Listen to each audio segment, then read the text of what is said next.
Bueno, toda decisión que toma el gobierno central en este caso tiene sus consecuencias, ¿no? Sergio Massa, obviamente, necesita robustecer las reservas del central y decide darle un tipo de cambio diferencial, en este caso el complejo sojero, a los grandes jugadores, ¿no? Y a las economías regionales no se sabe bien a quién todavía. Hay un gris, un oscuro ahí medio raro que no se sabe todavía específicamente a qué economías regionales se refiere. En este caso, esta decisión de Sergio Massa. Por cada dólar exportado te doy 300 pesos, dice Massa. Obviamente, lo que analizábamos, esto es una devaluación por goteo y una transferencia de fondos que vamos a pagar todos nosotros, ¿no? Entre el tipo de cambio oficial, hoy 2,18 y monedas, y el dólar agro que les dio a este sector que llega a 300, hay una brecha que alguien se tiene que hacer cargo, ¿no? Ese alguien es el tesoro somos todos nosotros. No nos sale nada barato esta decisión. El problema de todo esto es que genera un inconveniente a los productores afectados por la sequía. Y acá presten atención, porque quizá esto no tuvo en cuenta el superministro, o sí, que por un lado les da a este colectivo de entidades y por otro lado les quita. ¿Mm? Los productores afectados tienen poca capacidad de granos para vender y los precios de los insumos se van también a ver afectados, fundamentalmente en lo que refiere a las carnes de ave, porcino y bovinos. Estamos hablando del pequeño productor, no el gran productor, no el jugador grande. Estamos hablando del chico, que representa en Argentina más del 70%. Esta mañana me decía una persona conocedora del tema, y lo voy a citar textual: las actividades agrícolas son de ciclos largos, se requiere previsibilidad y reglas de juego por periodos extendidos o que respeten los ciclos. Aquí se cambian las reglas del juego por 30 días, me decía esta persona, que obviamente están en desacuerdo con esta decisión de Sergio Massa, ¿no? Esas medidas cortas, me decía, en el tiempo terminan siendo parches que generan una serie de daños colaterales en el universo de los productores, en los vínculos comerciales. En momentos de crisis como la presente por la sequía, ese impacto es mayor.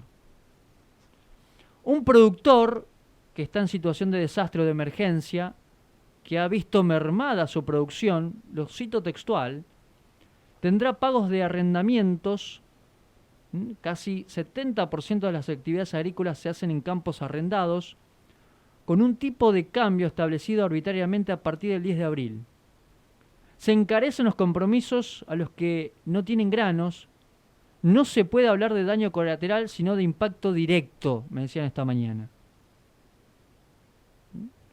Bueno, cuando le preguntaba, y recién te repasaba los 48 tipos de cambios, ¿qué pasa si eventualmente el gobierno, no sé, se levanta y toma la decisión de unificar el tipo de cambio? Bueno, obviamente que esto lo ve con buenos ojos, porque sugiere tener las mismas reglas de juego para todos.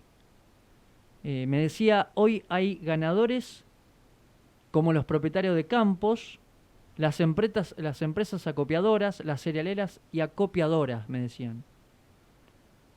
Acá el que pierde es el productor, el arrendatario. Por eso toda decisión genera ganadores y perdedores.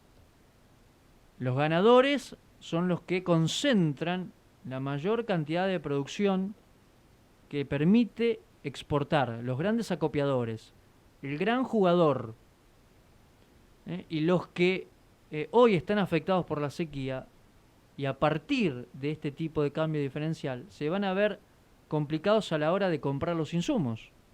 Y eso sugiere mayores costos. Yo no sé si esto el gobierno central, Sergio Massa, tuvo en cuenta.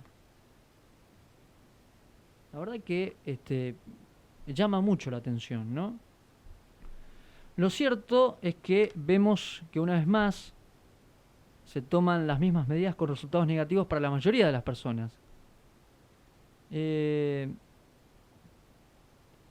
Pensaba como ciudadano, y usted también hace esta misma pregunta, o acompáñeme a hacerla, ¿por qué nosotros tenemos que pagarle al gran jugador para que pueda exportar? Acordate, 2.18, el tipo de cambio oficial, y Sergio Massa le paga por cada dólar 300 pesos. Ese diferencial lo tenemos que pagar todos nosotros. Ahora, ¿por qué nosotros, a través de nuestros impuestos, tenemos que pagarle al gran jugador?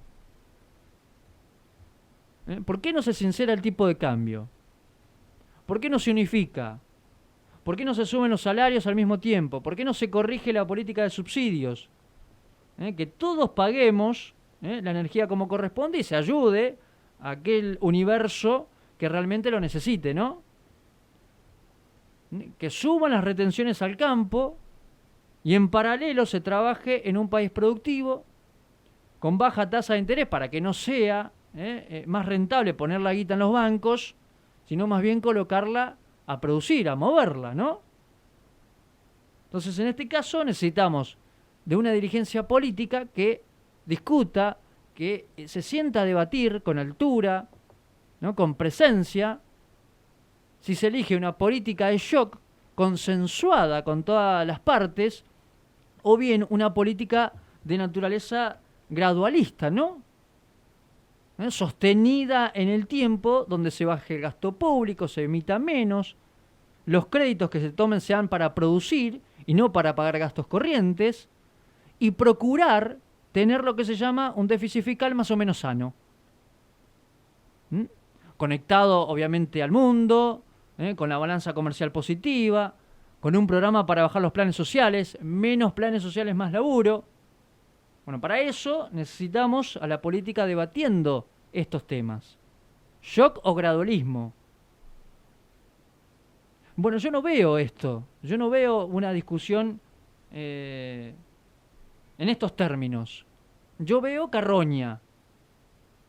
Y usted que está del otro lado, observa las redes sociales, los grandes medios de comunicación, que van en ese sentido. En el sentido de la carroña. La semana pasada, las fuerzas políticas se tiraban, lo voy a decir lamentablemente en estos términos, con un bebé muerto. Lamentablemente falleció en cercanías de Casa Rosada.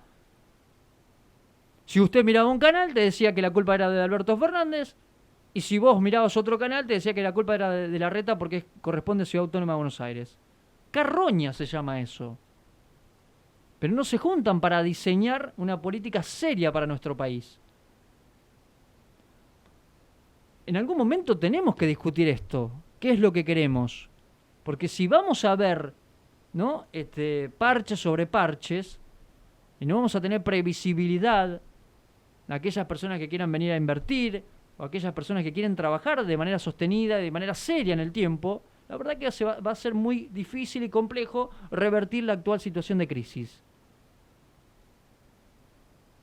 Vemos tristemente a la dirigencia política ensimismada, ¿no? Ocupada en su agenda, en lugar de la agenda real de la gente, ¿no? Me pregunto, si no es ahora, ¿cuándo se va a discutir estos temas? ¿Cuándo lo van a hacer? Me parece que es el momento de discutirlo. Es el momento de ponerlo sobre la mesa, de decir, bueno, tenemos miradas contrapuestas, pero en algo tenemos que coincidir, en algo tenemos que ponernos de acuerdo, porque más allá de nuestras ideas está la gente de por medio, ¿no? Bueno, necesitamos a una dirigencia política que vaya en serio, ¿no? Y que no se mire a sí misma para garantizarse, como decíamos días atrás, el alquiler, que es un tema también. Es un gran tema el alquiler, pero no el alquiler de la gente, no el mercado inmobiliario donde los propietarios no consiguen rentabilidad como consecuencia de esta ley mamarracho que está vigente, la ley Lipovetsky, que reconoce que fue una normativa legislada sin un sentido común que no llega ni a la esquina, y a los inquilinos que pagan más de la mitad de su salario para poder tener un techo. ¿Dónde está la casa es un derecho, el techo es un derecho? ¿Dónde está? Entonces, de nuevo, primero la gente, último la gente.